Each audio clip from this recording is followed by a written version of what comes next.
Et en Jean 8, le verset 12, celui qui vient derrière moi ne marche plus dans la nuit, mais il aura la lumière de la vie.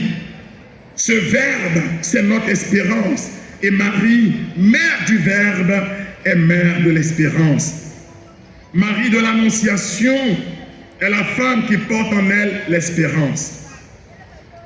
Marie de la Visitation est la femme qui annonce l'espérance. Et Élisabeth tressaille. L'enfant qui est en elle tressaille. L'enfant qui est en elle rentre dans la grâce de la vie. Marie, à la présentation au temple, est l'espérance pour Siméon et pour Anne, venus adorer Dieu. Marie, à Cana, est l'espérance pour un homme et une femme au jour de leurs noces. Cet homme et cette femme représentent toute la race des hommes. Marie à Cana est modèle d'espérance parce qu'elle nous obtient deux choses de Dieu. Elle nous obtient premièrement que l'heure de Dieu arrive pour nous.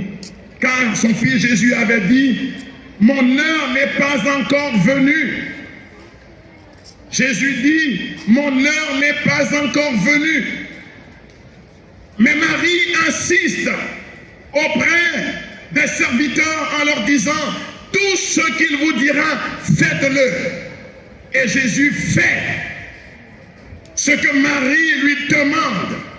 Le premier miracle de Cana, ce n'est pas l'eau changée en vin.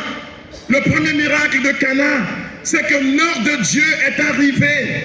Je voudrais dire à tous ceux qui m'entendent, si Marie entre dans votre vie, vous ne compterez plus les années. Vous ne direz plus, mon père, ça fait si longtemps que je demande ceci ou cela. Quand Marie entre dans une vie, l'heure de Dieu est arrivée dans cette vie. Je n'ai pas entendu ton amen. Je répète, quand Marie entre dans une vie, il n'y a plus de montre qui tienne. Quand elle est entrée, ça veut dire que l'heure de Dieu est arrivée dans cette vie. Et si l'heure de Dieu est arrivée dans cette vie, Dieu devient capable de changer tous nos manques. L'eau peut être changée en vin. À la croix, Marie est espérance pour le disciple bien-aimé, car il ne sera plus un homme seul. Et ce disciple bien-aimé représente l'Église, et cette Église est confiée à Marie, pour que comme elle a été la mère du Verbe fait chair, elle devienne la mère de son corps qui est l'Église.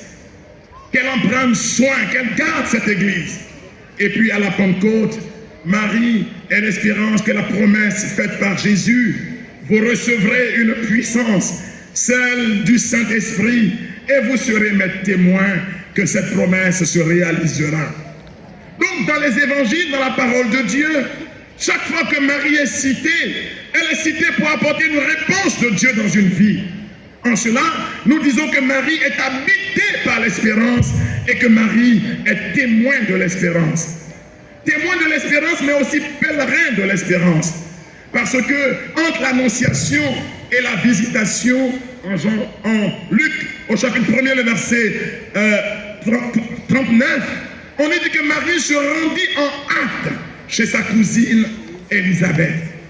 Quand Marie est habitée par la promesse de Dieu, cette Marie devient la Vierge pèlerine, la Vierge qui se met en route.